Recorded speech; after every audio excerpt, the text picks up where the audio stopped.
Welcome to Smart in the City, the Babel podcast where we bring together top actors in the smart city arena, sparking dialogues and interactions around the stakeholders and themes most prevalent for today's citizens and tomorrow's generations. I am your host, Tamlin Shimizu, and I hope you will enjoy this episode and gain knowledge and connections to accelerate the change for a better urban life. Smart in the City is brought to you by Babel Smart Cities. We enable processes from research and strategy development to co-creation and implementation. To learn more about us, please visit the Babel platform at babel-smartcities.eu. European cities face unique challenges in implementing innovative solutions. With Babel Smart Cities, we're cutting through the complexity, offering a streamlined approach to procure urban innovations, 50% faster and 20% more cost efficient. Our expertise not only accelerates your project's timeline, but also ensures impactful, lasting solutions tailored to your city's needs. Discover how we can empower your city's future by visiting the link in the show notes. And now back to our episode of the day. So as part of our collaboration as one of the podcast partners for the Creative Bureaucracy Festival here in Germany, we are producing this episode with their main goal of rethinking principles, processes, and practices for our public institutions. One process that I think many would agree on needs to be a bit rethought and updated is procurement. And how do we procure innovative solutions, especially in smaller places and regions? So for that topic, I have a wonderful guest today.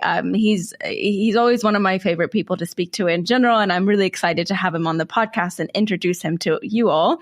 And I think he does embody the spirit of a creative bureaucrat as well. His name is Dr. Philipp Rottwilm. He's the mayor of the city of Neuental, and he's also district council member for the region of Schwalm-Eder-West here in Germany. Welcome, Philipp. Hello, everyone. Thanks for having me. Our pleasure. So we always like to warm up a little bit, get things going with a bit of a teaser question. So I wanted to know if what you think of the phrase creative bureaucrat, and if you would consider yourself a creative bureaucrat. Well, that's a very good question. I would say that others need to evaluate if what we deliver is creative, but I hope so, at least. I can say that we are trying to be creative. That's for sure. I think these days, especially small and medium-sized cities, generally have to be creative because otherwise they're going to be in trouble. But it's also a big challenge. To be honest, I mean, being in like the thick of the political machinery and the day-to-day administration work that we all know. I mean, it's in business, it's quite similar. It is hard and at the same time important to find time and also mechanisms to be creative, right? I mean, I think it's not so easy, especially if your week is always completely packed, and you're running from A to B like a chicken. But you still have to find time to be creative. I have some sort of like mechanisms to do that. It doesn't always work, but I'm trying hard. I write stuff. I mean, you said I'm coming from more like the research side. So I like to write things down. I do that quite regularly. I tell my people in the town hall always that they have to think freely, associate freely, have no boundaries in their thinking, think out of the box. We do a lot of brainstorming also, which is, I guess, it's not a big thing, but for traditional German political institutions, not always the case. Like, I mean, brainstorm first, evaluate later. Let's have room for ideas. It's not standard, I would say. Big German institutions are not like like small startups, So we're trying to do that and be creative bureaucrats, if you want to use that phrase, but it doesn't always work. But well, I mean, for me personally, I think I'm doing okay. And if I'm not creative enough anymore, if my brain doesn't work, then I start walking.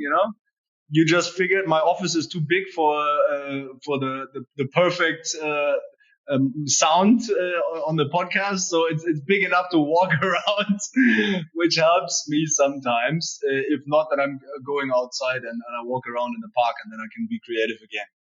And I'm always trying to get get out of my comfort zone. I think that helps my brain, especially to be more creative. If you're always in your comfort zone, then I don't think that you're going to get to the results that you might want to get to. Very true. You mentioned, and I want to give a little bit more background into who you are. You mentioned you come more from a research background. Can you talk a little bit about how you came to your position today? What led you here? What experiences have you had? Yeah, that's it's a long road. So, I have a master's in business and econ. I lived in a lot of countries. I have a PhD in political economics from Oxford. I did a couple of years in consulting at KPMG. I did mainly public sector consulting work, so digitization, strategy, organization. That was pretty much what I did before I came here. You already said I've been in local politics because that was one of my passions. I just like to do that for many years. It's probably 15 years now, maybe even more. And then I ran as a mayor in my hometown. That you would have asked me like 10 years ago if that is on the list, then I would have said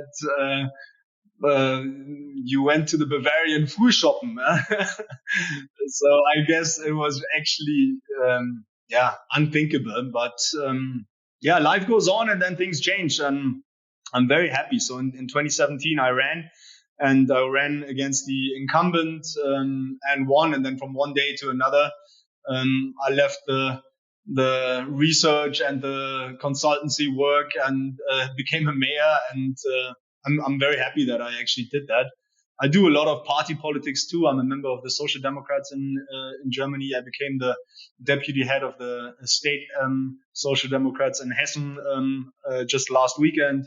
So that's stuff that I also like. I think, especially right now with the things that are going on in Germany, also with the rise of the populist right, and like younger local politicians like me, I think have to step up and also put in the hours that maybe other people enjoy being outside in the park or somewhere else, and we sit in meeting rooms. But I love the job. I have to say it's a great job. So whoever is able to do work in politics, I think give it a go. You can be creative at the one hand, and you can change like your own world, your own setting that is around you. So it's very rewarding, I must say. Yeah, really interesting journey that you have. Tell us, paint us a picture about your city. What does it look like? What does it have? What's unique about it? So Neuental is a small city. You already said that. In the German countryside, we are basically in the middle of the country. Relatively good infrastructure, so our mobility is doing well. We have and that is a topic that we also work on right now. We have an autobahn that used to start here. People always said it ends there, but it never ended here. It always starts there. And now they're basically building it to basically link two big autobahns together. So we're going to be pretty much the center in Germany, and traffic is going to move from north to south through our city, which has pros and cons, obviously. But from mobility wise, obviously it's going to help us a lot. We have a couple train stations, so for being in the countryside, our infrastructure is relatively well. We cannot complain. It's a green city. We have a lot of lakes in the region. We are a former brown coal mining area, so tourism at the lakes grew over the past couple decades, and I would say especially after COVID, people enjoy their home regions and attractions a lot more. So we can see that a lot in, for example, campgrounds. We run campgrounds ourselves as a city too. They became very big again. I mean, a couple of years ago, everyone said you got to sell these these things. They have no future. And now I'm looking for staff all over the place to keep running them. So yeah, I mean, it's a green area in the middle of Germany. 60% of Germans, I always say that, live in the countryside. So we are trying to be, let's say, like a modern digital town in the countryside that sort of like shows that a lot of creative things and digital stuff works in the countryside too, and not only in the big capitals of our world. And I think that's also a nice thing to do, because you can get things done, and then B, maybe get others to jump on the same train. Yeah, really nice. I'm going to have to come up and visit, by the way, sometime. Yes. Really nice photo, a really nice picture for us. I'm also a sucker for lakes. Here in the Stuttgart region, it's all the lakes have kind of like kipped, they've gone bad. And so there's not a lot of swimming options and stuff around here. So, yeah. Yes, we have good water quality. So you're always happy to come. Let me know, and then we will set something up. Yeah, the next meeting will be swimming. Yeah. You need to take more of your meetings outside, right? And then it solves your issue. You can do both at the same time. So, so I want to ask you now, get into, you mentioned that, your town is really trying to be this digital green place in the countryside. And so I think that this concept is really interesting. And I want to talk more about, what are like some projects that you're involved in? So maybe you can name one project that you're super passionate about. And also, I always like to pose the question, like, what did you learn from it? I think, since this is the Creative Bureaucrat podcast or topic today, one of the projects that I'm passionate about is, of course, like the digitization stuff. We became a smart region, not a smart city, but a region a while ago, and that is one of our big focus. But we decided that we cannot do this alone. You mentioned that we have a cooperation of several cities in the region, and we basically teamed up five cities. We have 43 districts and villages, a population of like a bit more than 30,000. So it's still relatively small, but large in terms of size, but not population. We thought that, you want to work on the big topics of our time. You got to do it together.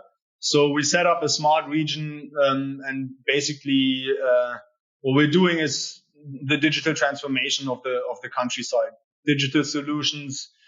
I just said that they're not just for the larger cities. I think there's a lot of stuff that you can use for smaller municipalities too. And in Germany, there are over 11,000 small municipalities. So there's a lot of work to do. So we do smart admin as like the basis of our smart region. But we also go one step further with implementing, or we implemented a data platform with like real time open data as defined by the European Innovation Partnership. Many people might know that, and we use our collected data to basically optimize decisions, but also improve our digital services. We do a lot there. We have one thing that we call smart environment, with sensors outside measuring pretty much anything that you can measure, from traffic to noise, air quality, rain, etc. It's a useful thing to do, because right now, like building an autobahn, we have of course the issue that we will have more traffic in the future, and people are sort of like anxious about that. They don't know what's coming, and we are measuring that to make sure that we see where we can do something about that. Where do we have to build walls? Where do we have to plant maybe more trees? But on the other hand, also to give our citizens real life data that is not just like subjective, but they can see objectively how is, let's say, for example, the noise in front of their house, and that in most cases makes it a lot easier to have a public debate about that, and that has helped us in the past, and we can think about noise protection in a different way, and if you have and also other measures to increase air quality in general, I guess. I mean, smart traffic is a big thing around the world, mainly in big cities, but we think that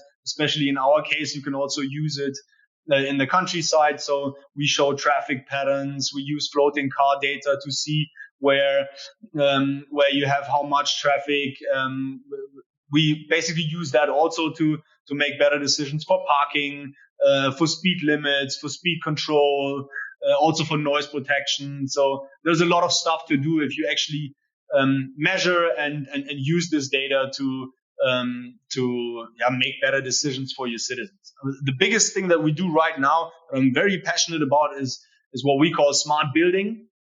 So we have a focus. You already said that of course, like green tech or green buildings is something that a lot of people talk about. But if you look at public buildings in Germany, across the board, the new ones, they are, I would say, on the way to where they should be. They're still also in most cases not fully digital, so they're not there, but they're on the way there. But most buildings, public buildings in Germany, are relatively old, and they are far away from let's say the smart home that many of us have at home, right?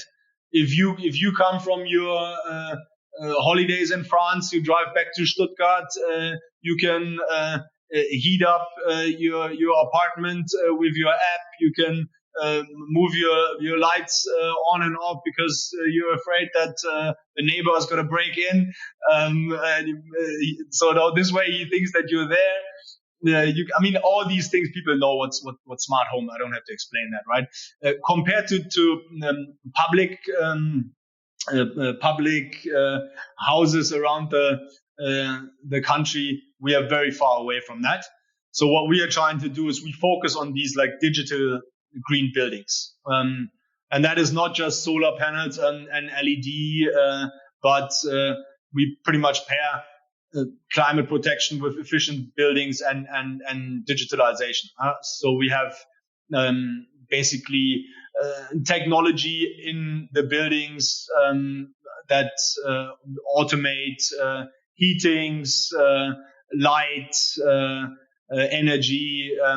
So there's a lot to do. I'm pretty passionate about that. I think that mainly if you look at the CO2 levels that we want to have in the future, if we don't do that together with all the cities in Germany, we will have no chance in reaching them, right? So the cities across Germany, and I mean the world, actually, they play a big role in that. So that cannot only be the big ones, that have to be the small ones too. And there's a lot to do, and we're one of the small ones that are trying to do that. Smart lighting is maybe the last example that I can give you guys. We are working with like motion sensors, and it's stuff that I mean, of course, you don't have to reinvent the wheel. A lot of smart lighting stuff is already out there, but it's mainly used in big cities and not in smaller places. But you can actually, especially for smart lighting and also smart building, it is not just something that makes sense in the terms of like climate change. It is also, and that is always a question in cities, of course, it is also relevant if you want to save money, right? And our budgets, you all know that our budgets are not as good as they should be, and therefore, if you save resources in using less light, if you save resources in using less heating, etc., then at the end of the day, you're not only doing the right thing, you're also saving money for your citizens, and you can use that budget to put it elsewhere and maybe build a new playground. So I mean, that was like a very quick run through some of the stuff that we do. We do a lot more than that. We cannot talk about all of this, but from 360-degree visualization of our streets to digital water and waste management to the stuff that I just talked about. So digitalization in small cities and smart regions is something that I'm pretty passionate about. Yeah, absolutely. And thank you so much for the great examples. When we're talking about this digitalization, and these different solutions, sensors, et cetera, that means as a government that you had to procure these technologies, right? And this is a big pain point that we hear from a lot of different cities we work with, and from other stakeholders, of course, as well. Also companies side, they also don't like the procurement process, right? So I'm just wondering what you view as maybe how are you navigating these challenges with procurement?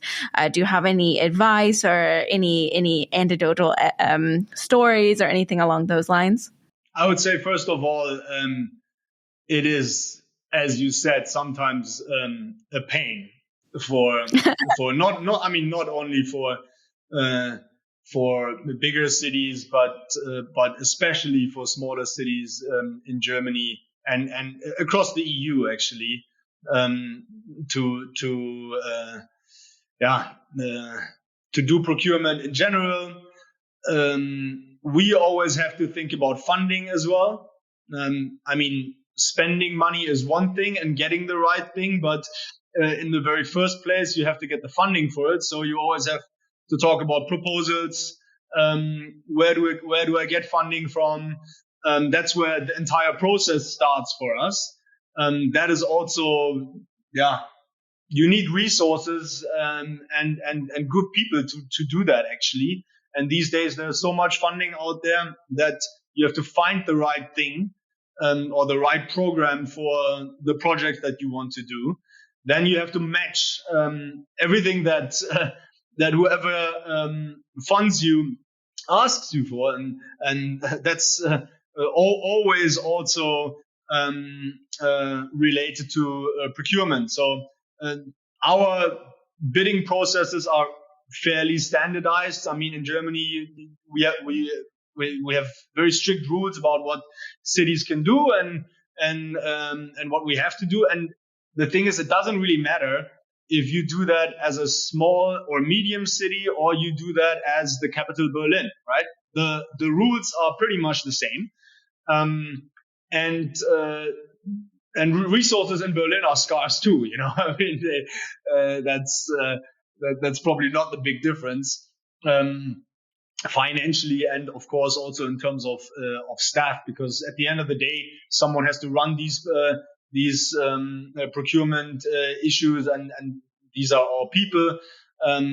For us, I mean, the biggest challenges are, I would say, long-term financing. So we always look very closely to not only what does something cost in the very beginning, but actually more what does it cost in every year after.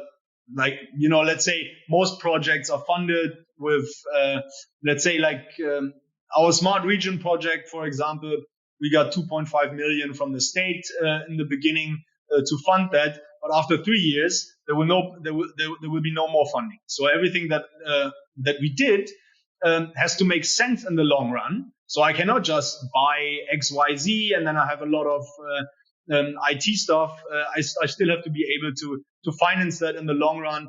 And I think citizens also expect us to, check every euro 2 or 3 times before we spend it. I mean, you would do that at home, so they want that from politics too. And it's often that citizens don't feel that we are actually doing that. So I guess that is one of the big things for us, long-term financing. So we're spending a lot of time actually to really get on people's nerve to make sure that we can get rates that are in our budgetary constraints. You also need to have a significant size to make things work. That's why we always team up. I said that when we talked about Smart Region. I think this is one of the big solutions for smaller and medium cities across the globe. You don't always have to go the next step and basically become a bigger city. You can just team up with your local cities in your area, and that is the case for procurement too. So what we basically do is we always have one city of our 5 cities in our region that are working together, that is basically leading something, and that is the case for procurement too, and they are specialists in that area then, and they're doing it for the 5 of us, and that helps us a lot. It's still complicated, of course, but it helps us to make sure that we do not make mistakes that you do if you only do it once or twice, but we have people who do it all year long. Same with if you want to get an operation, you're not going to go to the doctor that does it only once a year. You're going to go to the doctor that does it every day all year long, right? So that's basically what we do for procurement too. We have specialists that do that for us. But what I would say, like, the difference between us as a smaller city and bigger cities is for sure that we think much harder about which projects to do, which funding to get, and how to do our procurement and also our bidding processes. I mean, we really think about that a lot. And if you have a bigger budget and a bigger staff, then you might not do that as diligent as we are doing it. A good example is actually what we just talked about, smart buildings, or we just did a big tender for e-bikes, because we want to build a system in the entire region where you can You can get it. You jump out of a train. You can get an e-bike. You ride to the next spot. You drop it there. This is standard for every big city, but it's not standard in the countryside. No, maybe in tourism or tourist areas it is the case, but in the normal countryside it is not. So we spend a lot of time in actually finding the right partners and making sure that again. It is feasible for us in terms of financing in the long run. And we do that, I guess with small teams. We always work in small teams. We try to do that to prepare these things. Let our teams decide. That's also something. I mean, at the end of the day, of course, someone has to make a call. But in German administration, it is it used to be always top down, and that is something that we also try to change, right? To put more trust in your people. Your staff is the most important, most important asset that we have. We are trying to. If I want to be part of a process, then we mainly have a couple of cases. If you don't know, or let me put it the other way around. I only want to be part of a process if in three cases. A, the process works very, very good. Then I want to know. B, something goes really wrong. Then I also want to know. Or you really don't know what to do. Yeah. So if you know what I'm trying to say is that putting trust in people and that is the case for procurement too, and let them do their thing in small teams makes the results much more relevant. You know, and I mean that is also what citizens expect of us. They expect of us. They don't want our town halls and ministries across the country. They don't want them to be as slow as they used to be. They don't want them.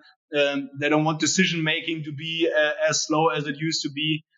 They want it to be run like a business, be fast, and that is of course only possible if you have the staff for it and if you make fast decisions. I know it is not always possible, especially in procurement, but we are trying to do our best. I mean, I'm not 100% sure if that answers your question, but we're trying to be creative with in the well, let's say the realm that the German law or the EU law gives us. And that is already pretty narrow, right? So it is hard.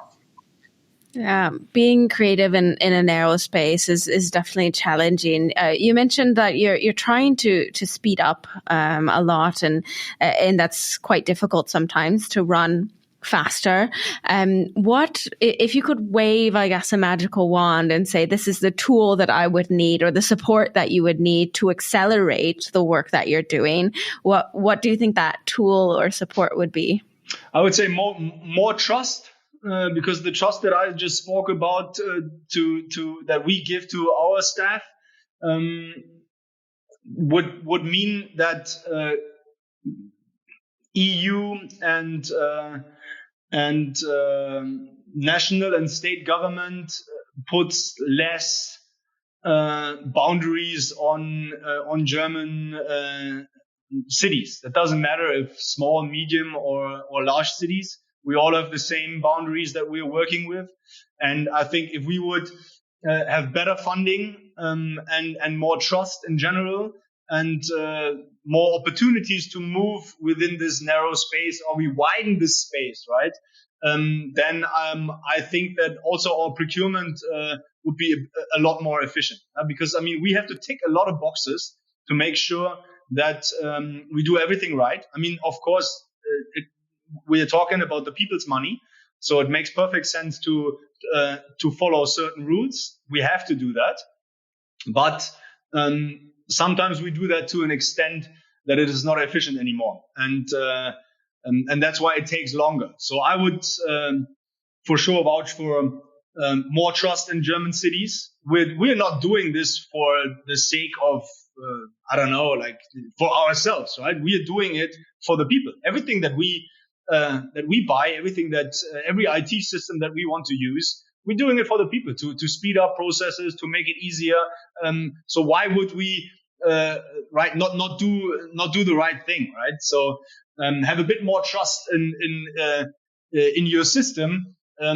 Would help us a lot, and of course financing. I mean, German cities in general do not have the financing that they need across the board. It doesn't matter who you talk to, from Berlin to the smallest place, and that would be something that would help a lot, because we spend a lot of time just to make sure that every penny gets looked at 3, 4, 5 times.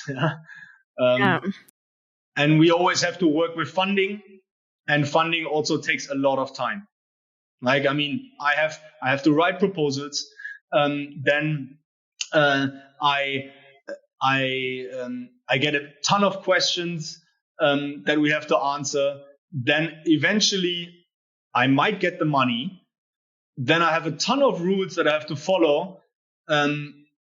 So I don't have to give it back. Then I have followed all these rules. Then I have to tell whoever gave me the money that I spend it in the right way. And this entire process, I mean, there's so many people on all sides of this process that only work on how we put our funding from A to B to C. That it is. I would love to see a study that just tells us how much it costs to give funding to the state, the cities in Germany, and how many resources we actually use just to put money from A to B. I think that would be, people would be very surprised in how much staff and hours we put into this. So yeah, I think, I mean, we have to take it down a notch. Funding is a nice thing to do. Procurement law is also right, but we are over-regulated. And this is going to be hard. It's going to be hard to change, but we have to do it. Yeah. Really good words there. I unfortunately have to move on from the main interview part. But the fortunate part is that I now get to move on to one of our fun segments that we get to play a little game. And this segment is called Roll with the Punches. Roll with the punches. Answer this or that questions quickly and with your first instincts. So I will basically roll through questions and you just answer, and we go fast through it. And then at the end, if you want to explain any of your answers, you can. Sounds good. Sound good? So I have a chance to make up for it if I go wrong. Yeah, exactly. You can explain yourself, right? Because they're tricky questions, some of them, right? It's hard to decide. So, are you ready? I am always ready. Okay. Beer garden or coffee house? Beer garden. Note-taking on paper or digitally? Digitally, for sure. Traditional tendering or innovation partnerships? Innovation partnerships. Sustainability or economic growth? You need both, but I guess sustainability. Sustainable growth. He found a loophole. Fixed requirements or flexible outcomes? Flexible outcomes. Public transport or bikes? Bikes. Local startups or international companies? Local startups. Investment in infrastructure or human capital? Human capital, but you still need both. Creative bureaucracy or sustainable governance? Creative bureaucracy. Yeah. Okay. Do you want to explain any of your answers? Also, you had a little bit of a loophole in one, but I allow it. It's okay. Yeah, the last ones were not so easy, I have to admit, because often you need both. Yeah, I think we need to find ways in actually having sustainable growth. So that it might have been a loophole, but I think this is a challenge that we have to address. Also to make sure that we stay together as a society as a whole. I wouldn't play A against B. We need both, and we have to find ways to make that work. So Absolutely. That's a challenge. But yeah, I guess. Yeah. It makes sense. It's meant to be that way, right? Yeah, but I 100% agree with sustainability and economic growth. We really have to marry them. So yeah, I allow it. Same for infrastructure, I think. We talked about the countryside in the beginning of the podcast a little bit, and I said 60% of the Germans live in the countryside. I think there's a lot to get from this, right? We have big issues in urban areas, not enough space, not enough housing, and we need to build good infrastructure in the entire country and in the entire EU, and make no difference between urban and let's say more rural areas. I think that is a big upside for us that we can still use. I already said that during COVID, there's a lot has changed. People realized that life in the countryside is actually quite good, especially during a pandemic. You have a garden, you can run around. Having 3 kids in a 2-bedroom apartment is not a nice thing in a pandemic. And I think a lot of people, we see that too. A lot of young families moved back in the last couple of years, but we still need to think about infrastructure across the country too. Absolutely. So it's hard to say A or B in that case, I guess. Yeah, exactly.